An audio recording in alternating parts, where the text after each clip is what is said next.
MPs are slowly returning to the Hill after last week's election, but for some of them, it's their final trip. NDP MP Peter Stoffer was defeated in his Nova Scotia riding, and after being an MP for 18 years, he's well known. He pushed hard on veterans' issues. Stoffer is also, he's a bit of a social director, frankly, for the House of Commons, organizing the all-party parties and MP journalist soccer games. He also has one colourful office. So that's where I met him earlier today to discuss his time on Parliament Hill. Take a look.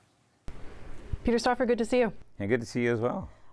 Before we start, explain to people where we are and what's around us. Well, you're in what was my office, room 240 Comped. There's 8,000 baseball caps, 9,000 lapel pins, 5,000 buttons, a lot of it political, and a whole bunch of other stuff that I've accumulated over 18 and a half years, including the table and that, and all of it eventually will end up going to charity. And why did you collect all this stuff? Why not? You know, people give it to you. You got to put it somewhere, you know. And of course, my wife said, you're not bringing it home. So it all started in '97. I had 3 baseball caps that I brought up from Ottawa when I was first here. Had them on the desk, and I met a gentleman from the Labrador Newfoundland Shrimp Company, and that's the blue and white hat that I have up there. And before he left, he said, you like hats? So he gave me his. So now I have 4. So I just stuck them to the wall. Next thing you know, everybody else gave them. People died, they willed them to me, and just during the campaign, I got another 1,000 hats that are back home that eventually it all goes to charity at the end. So that's why I did it. And I don't like blank wall space anyway, so I thought I'd fill them up. Clearly not. Just last year, you were thinking about leaving politics. Yeah. You were going to leave on your own terms, and you were going to have a moment to say goodbye to everybody. Yeah. Why did you decide not to do it, and why did you decide to run again? An awful lot of veterans, that of the military and RCP, and a lot of seniors, and a lot of my constituents and people across the country asked me to run again, knowing or thinking that there'll be a change of government. And sure enough, on the doorstep this time, there was a definite attitude for change from Mr. Harper. I just didn't think when Mr. Harper left, he'd take me with him. But no, it didn't work out. So I didn't get that chance in the House to say goodbye. But, you know, look, I'm no different than a lot of other MPs that have been before and that will be in the future. These are decisions you make. And it's not personal, it's professional, and I accept the voters' decision with great grace and humility. And the reality is, I've always said, on election day, voters are never wrong. The only ones who are wrong are those who didn't vote.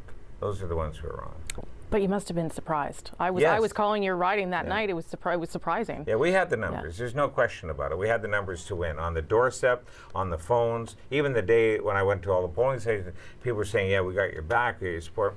But in Atlantic Canada, there's something called the politeness. And basically, they said they would support us. They didn't necessarily vote for us. And it came true the next day when a guy called me up, and he was in tears. He was crying, sort of like a Catholic parishioner confessing to a priest. And he said, Mr. Stoffer, in between sobs, I had your sign on my lawn, but I voted for Trudeau to get rid of Harper. And I think that's what happened to a lot of us, Megan, Jack Harris, Ryan, and many others. I don't think it was necessarily a vote against the NDP. It was something for something. And you got to give, you know, something I haven't said in 31 years, Prime Minister Trudeau and his team a lot of credit.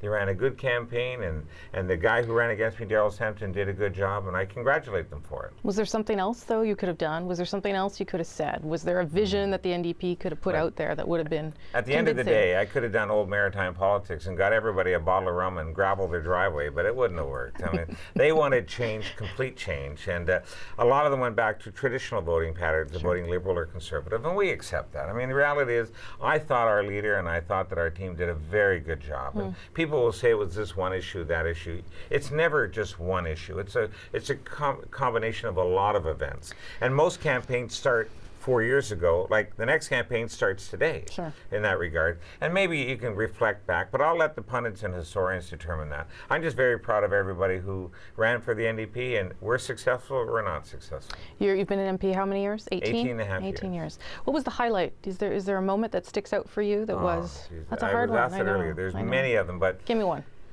Arnold Johnson. I did an interview with a local, if I may say, CTVU, Steve Murphy. Sure, yeah. And I just got back from the Netherlands, and I talked about, you know, the dedication of the Canadian government that we did and the gratitude of the Dutch people. But before I went on that interview, I got a call from a guy named Mark Johnson, who's an African Nova Scotian, heavily decorated veteran. And he told me about his father, Arnold Johnson, an African Nova Scotian that served in World War II. I go, oh, wow, that's really cool. I never met him. So then at the interview, I said, well, see, before I go, I'd like to give the tip of the salt and pepper cap to Mr. Arnold Johnson of North Preston for helping liberate my parents. That's all I said. Well, the next day, CTV called again, and they want to do an interview with this Arnold Johnson. And then at the same time, I got a call, believe it or not, from a guy in Toronto from Indirect, the banking services. His name was Fabrice Dodongo. And he calls me up and said, "Who's this Arnold Johnson guy you talked about?" I said, "I haven't met him yet." So I got in touch with them. You know what Indirect did? They took Arnold Johnson and 3 of his relatives over to Holland for a week to give, because he couldn't afford to go there, to give him a final chance to say goodbye to people that he lost. And his granddaughter did a documentary on CBC called Holland Remembers. And I've got that copy, and Arnold since passed on. But just by mentioning that one little name to Arnold Johnson as a veteran, and there's many, many, if you ask me that question tomorrow, I'll think of something else. But that to me was a pretty neat touch, because all I did was mention his name, and look what happened. Look what he got to be able to do. So that was pretty good.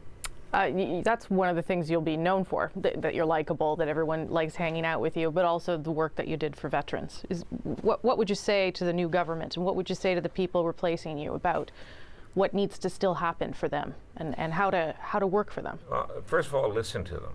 A cookie-cutter approach to veteran care will not happen. Every single military and RCMP veteran and their family looks at their situations differently. They could be married, they could be divorced, they have a lot of kids, no kids.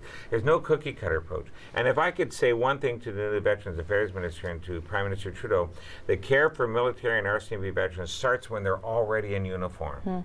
Before they leave, make sure they have their entire medical file, their entire personal file. Make sure that if they have caseworkers, that they're already met them before they exit the military or RCMP, so that continuum of care is without interruption. Right now, they leave, they don't have their records, it takes months and months. If they're frustrated, they give up, say, I can't fight these people, and then it just spirals down after that. The care for them starts before they leave. We made this recommendation, by the way, a few years ago, so did the Ombudsman. If I can say one thing to them, make sure that you care for them before they leave, and that the transition is seamless.